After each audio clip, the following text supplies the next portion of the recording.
Fact. Those are all facts. That's what our concern is. Of course we want protection and treat respectfully anyone who's a whistleblower. Okay. And no one on our side has publicly or in this committee criticized Ms. Newbold. But the process is not how this committee is supposed to operate. And that's our concern. I yield back to the gentleman from Michigan. I yield back, Mr. Chairman. Thank you very much. Ms. Cortez. Thank you, Mr. Chair. I think it's important that we refocus on what is at stake here in this investigation, in this matter.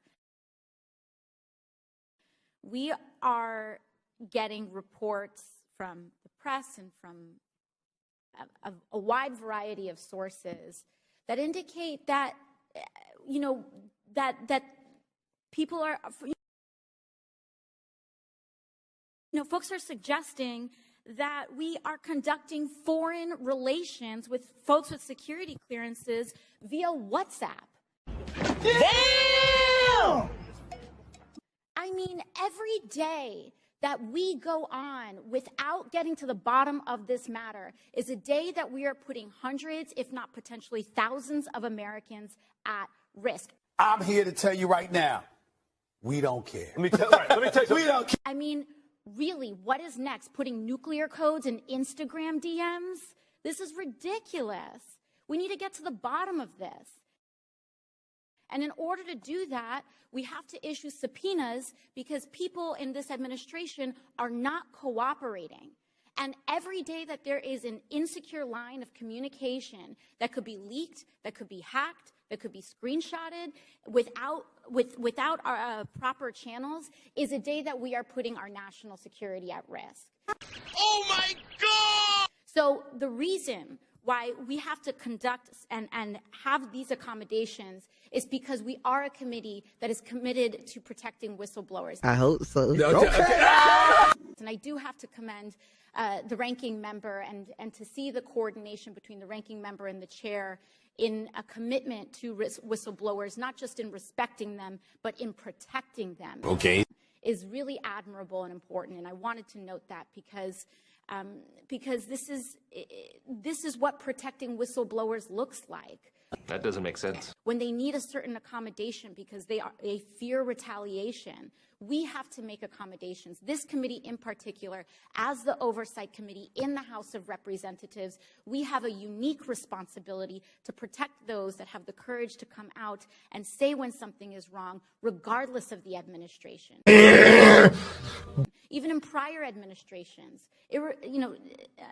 it doesn't matter the party. When something is going wrong in government, when there is overreach, when there is an abuse or a misconduct of process, we have an obligation to see and investigate it out. Fact. And so it is so serious, especially as a New Yorker, especially as anyone who cares about the security of what happens on American soil. And every day that we have an insecure line of communication, we have a responsibility to investigate it and to make sure that we get to the bottom of it. So okay.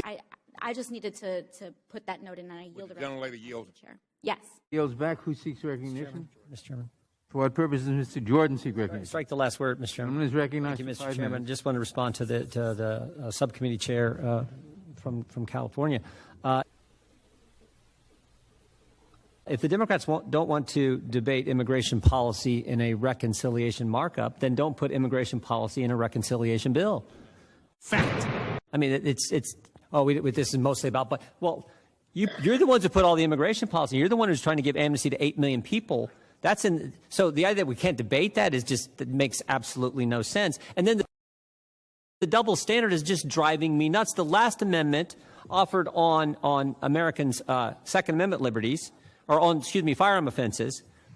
I'm just reminded, I know we spent last Congress, the Democrats passed this red flag law, which said take a firearm from an American citizen if someone thought they might be a threat, didn't do anything wrong, they thought they might be a threat.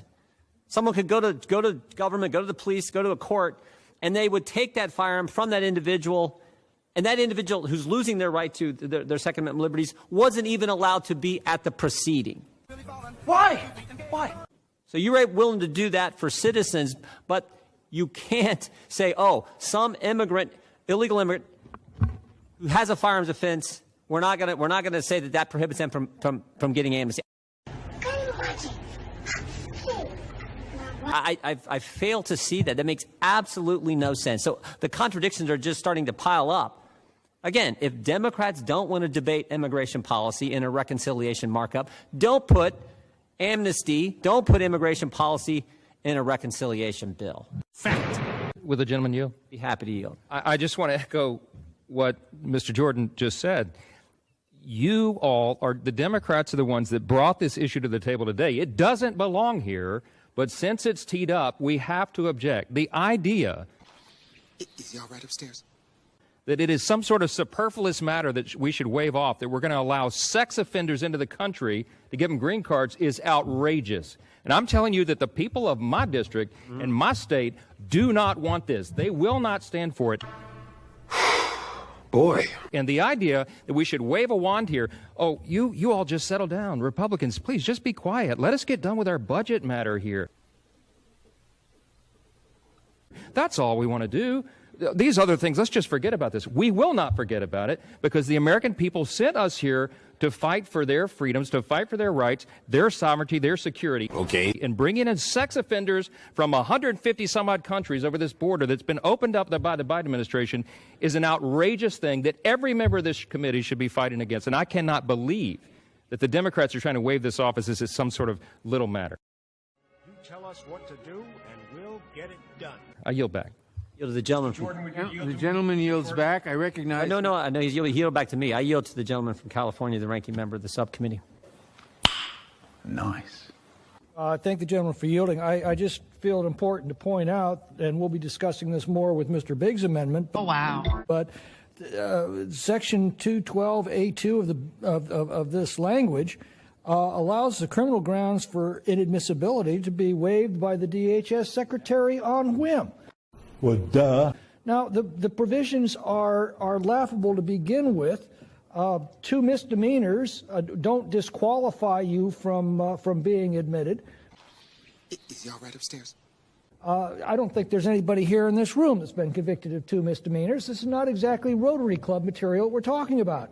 But even that, all of that, can be waived by the Secretary of Homeland Security.